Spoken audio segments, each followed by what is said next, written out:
आज की वीडियो में दो छोटी छोटी कहानियों के साथ आपको मोटिवेट करने का प्रयास करूंगा। इन कहानियों से आप क्या सीखते हैं हमें कमेंट बॉक्स में कमेंट करके अवश्य बताएं। एक बार एक सेवक भगवान के मंदिर में सफाई कर रहा था और वह भगवान की मूर्ति के सामने खड़े होकर कहता है कि हे भगवान, आप क्या एक ही जगह पर खड़े खड़े परेशान नहीं होते हैं? मेरे पास एक प्लान है। एक दिन के लिए आप मेरी जगह पर कार्य करें और मैं आपकी जगह पर खड़ा रहूंगा। वह भगवान से कहता है, एक दिन आप छुट्टी ले लीजिए और रिलैक्स करिए, मैं आपकी जगह पर खड़ा रहूंगा। तभी भगवान कहते हैं कि इतना आसान नहीं है हमारी जगह पर खड़े रहना। वह कहता है, मैं प्रॉमिस करता हूँ, मैं एक दिन के लिए आपकी जगह पर खड़ा रहूंगा। तो भगवान कहते हैं, चल मैं तेरी बात मान लेता हूँ, लेकिन तुझे मेरी जगह पर खड़े होने के बाद कोई कार्य नहीं करना है और ना ही किसी से बातचीत करनी है। कोई भी आए, कुछ भी कहे, तुझे केवल हमारी उनकी बातों को सुनना है और कोई उत्तर नहीं देना है। वह कहता है, ठीक है, मैं प्रॉमिस करता हूँ, मैं ऐसा ही करूँगा। भगवान अपनी शक्ति से उसे अपना रूप दे देते हैं और खुद उसके रूप में आकर वहाँ से चले जाते हैं। थोड़ी देर के बाद वहाँ पर एक बिजनेसमैन आता है और हाथ जोड़कर कहता है, हे भगवान, आपने हमें बहुत कुछ दिया है, मैं आपका बहुत आभारी हूँ और मैं एक नई फैक्ट्री का उद्घाटन कर रहा हूँ, उसमें भी बहुत तरक्की कराइएगा। इस प्रकार वह भगवान के आगे मत्था टेकता है और अपनी पर्स से कुछ पैसे निकालकर उन्हें चढ़ाता है और वह अपनी पर्स वहां पर भूल के चला जाता है।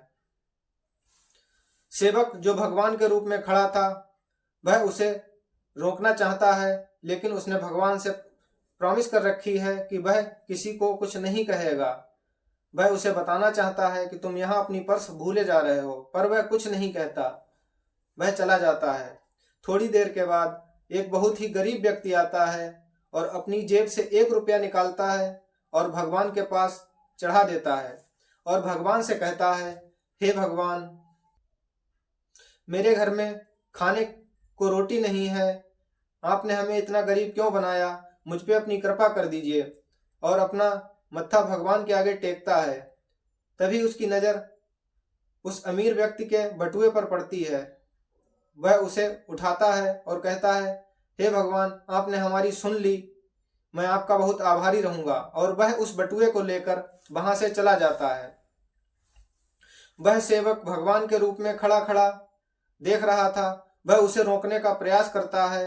वह सोचता है कि इसे रोक लिया जाए कि यह बटुआ तुम्हारा नहीं है, तुमसे पहले जो व्यक्ति आया था उसका छूट गया है, लेकिन उसने भगवान को प्रॉमिस किया था, इसलिए वह उसे जाने देता है और अपने आप को काफी समझाता है। थोड़ी देर के बाद थोड़ी देर के बाद एक सेलर वहां आता है और कहता है, हे भगवान, मैं 10 दिन के लिए अपनी शिप को लेकर समुद्र में जा रहा हूं और वहां पर एक नए व्यापार का प्रारंभ करूंगा। आप मुझे बहुत तरक्की दीजिएगा और अपनी कृपा बनाए रखिएगा। तभी वहां पर वह बिजनेसमैन आ जाता है और अपने साथ पुलिस को भी लाता है और कहता है, मेरे बाद यह व्यक्ति आया है, इसने मेरे बटुए को चुराया है। भगवान बने सेवक को रहा नहीं जाता और वह बोल पड़ता है कि मैं भगवान हूं और यह बटुआ इसने नहीं चुराया है, इससे पहले एक व्यक्ति आया था, उसने चुराया है। तभी पुलिस उसे छोड़ देती है और जाने देती है। थोड़ी देर के बाद शाम हो जाती है और भगवान अपने स्थान पर वापस आते हैं। तो वह उस व्यक्ति से कहते हैं, और बताओ कैसा दिन गुजरा? तो वह कहता है, भगवान, हमने बहुत ही अच्छा कार्य किया, कोई बहुत ही अनर्थ हो जाता और बिना अपराध किया हुआ व्यक्ति जेल चला जाता। तो वह डिटेल से भगवान को पूरी बात बताता है। तो भगवान कहते हैं, अरे मूर्ख, यह तूने क्या किया? यह तो मेरी पहले की ही प्लानिंग थी। जो अमीर व्यक्ति आया था उसने चोरी और लूट करके धन को एकत्रित किया था। अगर उसका बटुआ छूट गया था या कुछ पैसा यहाँ छूट गया था तो उससे उस गरीब आदमी का भला हो जाता। और जो तीसरा व्यक्ति शिप लेकर बाहर जाने वाला था उसे मैंने ही रोका था, क्योंकि उस समुद्र में बहुत ही बड़ा तूफान आने वाला है और वह उस तूफान में अब डूब के मर जाएगा और उसके बच्चे अनाथ हो जाएंगे और बीवी विधवा हो जाएगी। तब उस भगवान बने व्यक्ति को समझ में आता है, भगवान कहते हैं तूने कुछ अच्छा नहीं किया, तूने सब गड़बड़ कर दिया। और वह व्यक्ति पछताने लगता है। इस कहानी से हमें यह शिक्षा मिलती है कि अगर हमारे साथ जो भी बुरा हो रहा है इसका मतलब आगे हमारे साथ अच्छा होने वाला है। हमें भी किसी भी परिस्थिति में घबराना नहीं चाहिए। जो ऊपर बैठा है वह सबको देख रहा है, वह ही सबका सहयोग कर रहा है, वह ही अच्छा और बुरा तय करता है। इसलिए हमें अपना कार्य करते रहना चाहिए। इस कहानी से आपको कुछ सीख मिली होगी। दूसरी कहानी को शुरू करने से पहले अगर आपने हमारे YouTube चैनल को सब्सक्राइब नहीं कर रखा है तो प्लीज सब्सक्राइब कर लीजिए, बेल आइकॉन को दबा के नोटिफिकेशन को ऑल कर लीजिए। एक बढ़ई था जो अपने मालिक के यहाँ 40 वर्षों से कार्य कर रहा था। उसकी उम्र लगभग 60 वर्ष हो चुकी थी। वह एक दिन अपने मालिक के यहाँ जाकर कहता है कि मालिक, मैं अब रिटायर होना चाहता हूँ, मेरी काफ़ी उम्र हो चुकी है, मैं अपने बच्चों के साथ कुछ समय व्यतीत करना चाहता हूँ, इसलिए मैं अब आप काम नहीं करना चाहता। तो मालिक कहते हैं चलो ठीक है, रिटायर हो जाओ, परंतु एक टेंडर हमारे पास आया है जो 2.5 महीने का काम है, उसे करके आप रिटायर हो जाना और मैं आपको एक फेयरवेल पार्टी देकर और कुछ उपहार देकर रिटायर कर दूंगा। तो वह व्यक्ति ना चाहते हुए भी हाँ कर देता है और काम को शुरू करता है। उसका मालिक कहता है तुम्हें एक घर बनाना है, इस घर बनाने के बाद तुम रिटायर हो जाना। वह उस घर को बनाना शुरू करता है। उसका मन घर बनाने में नहीं लगता, वह ऊपर के मन से कार्य करता है और उस घर को तैयार करता है। वह उस घर में अच्छा काम नहीं करता, ना ही अच्छी लकड़ियां लगाता है, ना ही अच्छी से पॉलिशिंग करता है, ना ही अच्छी से कीलें लगाता है। कुछ समय बाद वह घर बनकर तैयार हो जाता है।